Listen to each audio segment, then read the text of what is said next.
In Stardew Valley, there are two main ways to play the game. You have the choice to join the JoJa Corporation or to rebuild your community, and that choice is loaded with meaning. In this super cozy farm life indie, your main objective is to restore your grandfather's farm and the town's struggling community center. As you progress, you're introduced to JoJa Corporation, the game's main antagonist, who is set on dominating Pelican Town and driving out local businesses. Incidentally, this is the same corporation that your character is working at the start of the game, until they are so crushed by the burdens of modern life that they have to leave and go to Stardew Valley. As you begin to restore the community center, Morris, who's the manager of the JoJa Mart in town, offers you a choice.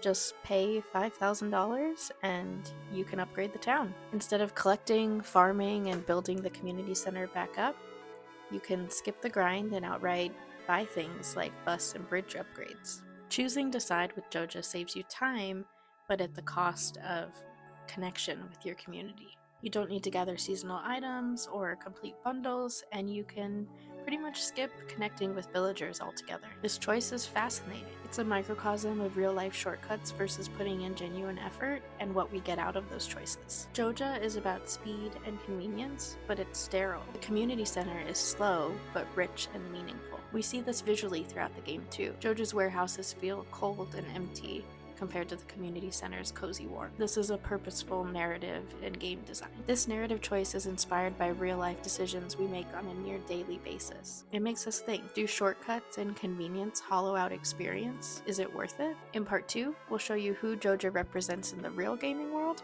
and why this story should matter to every passionate gamer. JoJa Mart is real-life greed, pixely perfectly illustrated. Stardew Valley is a highly successful indie game that is synonymous with cozy gaming, selling over 41 million copies and being played by the likes of AOC and Rachel Zegler. But did you know that it was just made by one developer? That's right. It took Concerned Ape 4.5 years of solo work, coding, music, art, and writing. In all his effort, the JoJa method is his message.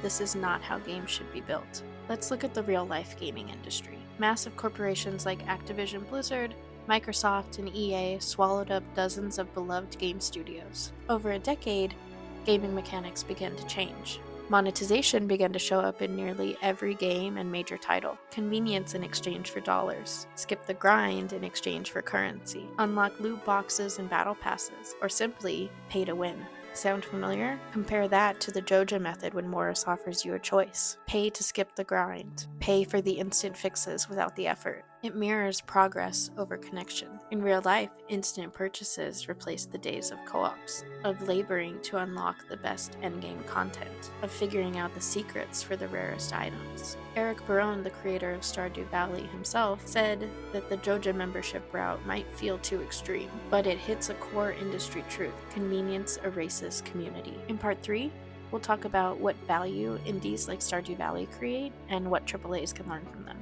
Stardew Valley was made by one person, and it treats its gamers better than $70 AAAs. Can AAAs learn from indies? Last episode, we talked about how Eric Barone, the creator of Stardew Valley, spent over 4 years coding, animating, composing, writing Stardew Valley, and it's now sold over 41 million copies. Stardew's updates are free. No DLCs, no loot boxes, no discoverables. It rewards care, not cash, and players keep coming back to it after nearly a decade. Meanwhile, AAAs and even now quadruple A's drop titles that are broken at launch, with day one DLCs and season passes, predatory monetization, and pay-to-win mechanics. More and more gamers are feeling that studios are willing to charge them at every step of the way, despite rising costs in base titles as well. Studios very quickly monetize gamers instead of earning their trust. Where indies like Stardew Valley value gamers first, and that turns into long-term success of a single title, AAAs value quick cash before quickly moving on to the next title.